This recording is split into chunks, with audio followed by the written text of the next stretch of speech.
वाटेल ते. हे बघ सावित्री, तू मला लग्नाच्या वेळेस वचन दिलं होतं. बाहेर जाऊन नाही हो. बरं असू द्या, ती पुस्तके राहू द्या बाजूला, मला लय काम आहेत. अरे बाळा, बघ माझ्या सोन्या, तुला काय हवंय? काय रडतेस? अगं बाई, ह्याचा अंक लय तापले, हे पण घरी नाहीत. आता मी काय करू? सावित्री, अगं ये सावित्री, किती रडतंय तुझं बाळ? काय झालंय त्याला? वय करू, रात्रीपासून लय रडायला लागले बघ.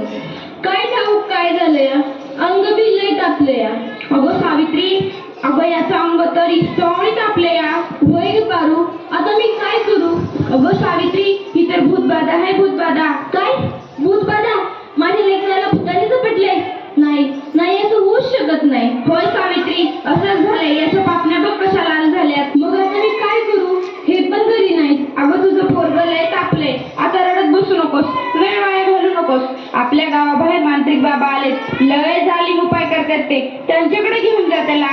वाटलं तर मी येते तुझ्या संग. होय होय, चल लवकर, माझं लेकरू लय तापलंय. बाबा, ते बघा, एक बाई आपल्या बाळाला घेऊन येत आहे आपल्याकडे. म्हणजे आज आपली कमाई होणार. बाबा, माझ्या बाळाला वाचवा. बाबा, माझ्या बाळाला वाचवा. त्याचा सारखं तापले. बाबा, काहीतरी करा. बाबा, काहीतरी करा. तुझ्या बाळाला भूतबाधा झाली आहे. कसली भूतबाधा बाबा? बाई, तुझ्या बाळाला विहिरीतल्या भूताने झपटलंय. काय? विहिरीतल्या भूताने? मग काहीतरी उपाय सुचवा बाबा, मी माझ्या बाळासाठी काय पण करीन. बाई, तू काळजी करू नकोस. बाबांवर विश्वास ठेव, सगळं काही चांगलं होईल. थोडा धीर धर. कसा धीर धरू बाबा, कसा धीर धरू? तुला तुझ्या बाळासाठी बळी द्यावा लागेल, म्हणजे तुला एक बकऱ्याचा नैवेद्य द्यावा लागेल. ठीक आहे बाबा, मी माझ्या बाळासाठी वाटते ते करीन. पण माझं बाळ वाचलं पाहिजे. माझ्या बाळाला वाचवा बाबा. बाई, तुला काय करायची गरज नाही. तू फक्त पैसे दे, नैवेद्य आम्ही करू. ठीक आहे बाबा, मी वाटेल तेवढं पैसे देईन, पण माझं बाळ वाचलं पाहिजे. हे घे अंगाला, दिवसातनं 2 वेळेस लावत जा बाळाला. बाबा की जय हो, बाबा की जय हो. भगवान बोले, भगवान बोले.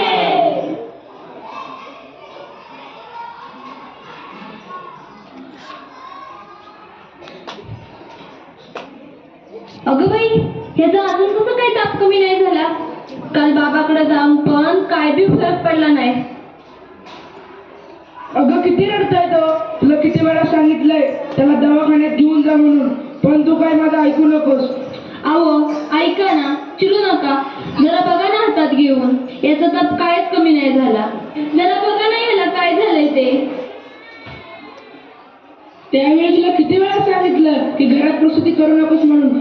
अशा वेळी एका आईचं आणि बाळाचं दवाखान्यात असणं किती महत्वाचं असतं, माहित आहे का तुला?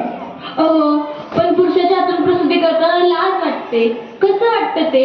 त्यावेळेस दवाखान्यात कुठल्या महिला डॉक्टर पण नव्हत्या. मी कसे करणार होते प्रसूती?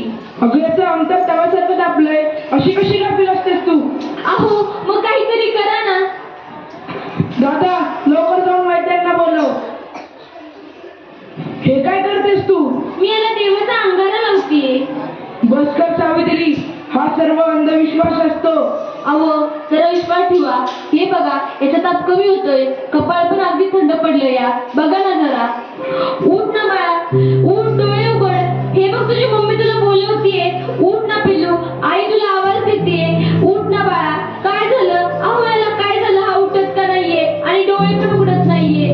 ए बाळा, उठ ना. काय झालं? अहो, काय झालं याला? हा तास गप्प काय? ए उठ ना बाळा, काय झालं तुला?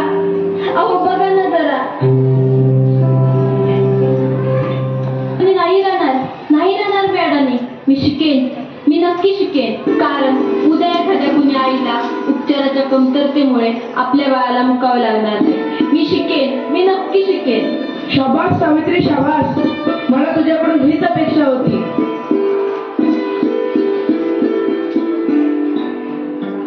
अगं बाई, मला माहितीच नव्हतं सूर्य हा पृथ्वीच्या गोल फिरतो. अगं, सूर्य पृथ्वीच्या गोल फिरत नाही, पृथ्वी सूर्याभोवती फिरते. समजलं? चल गावंढळ. तुम्ही मला सारखं सारखं गावंढळ म्हणत जाऊ नका हो. लाज शरम सगळी विकून खाल्ली आहे या सावित्रीने. कलियुग आहे रे बाबा, कलियुग. उद्या डोक्यावर मिऱ्या वाटेल तेव्हा कळेल या सुभद्रावांना. असं कोणी आपल्या बाईकडे शिकवतं का? भगतराज काय झालं? या समाजाला घाबरलीस की काय? हे तर तुला आयुष्यभर सहन करावं लागणार आहे. नाही, मला आता कोणी काही म्हणू दे, मी आता मागे हटणार नाही. मी शिकेन, मी नक्की शिकेन. मग चल माझ्या बरोबर.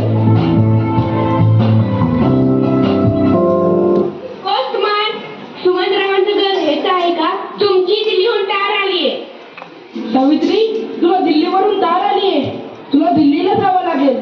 तुला दिल्लीला पुरस्कारासाठी बोलावलंय. तुझा सत्कार होणार आहे. काय? आज हे फक्त तुमच्यामुळे शक्य झालं, नाहीतर मी एकटी काहीच करू शकले नसते. Congratulations, keep it up. महिलांचा सन्मान वाढवला तुम्ही. आज माझ्या हातात ही डॉक्टरकीची पदवी नसून उद्याच्या त्या सोनेरी क्षणाची चावी आहे. तिच्यावर आजपर्यंत फक्त अंधविश्वास व नकारात्मकतेचे कुलूप लागले होते. माझ्या देशात अशा अनेक महिला आहेत ज्यांची स्वप्न चुलीच्या धुरात हरवून गेली आहेत. मला असं वाटतं ही स्वप्नांची पतंग खुल्या आकाशात उडावी आणि प्रत्येक घरात सुमंतराव असावे, कारण हे या पतंगाच्या दोऱ्याला कधीच कापू देऊ नये. हे करणं खूप अवघड तर आहे, पण अशक्यही नाही. सावित्री, चुकलं माझं, मला माफ कर. मी तुला नाही ते बोलले. तू आज शिकून समाजाला धडा शिकवला. आम्ही काय आडाने त्या आडानेच राहिलो. आता आम्ही पण शिकणार. खरं सावित्री, चुकलं आमचं, माफ करा मला.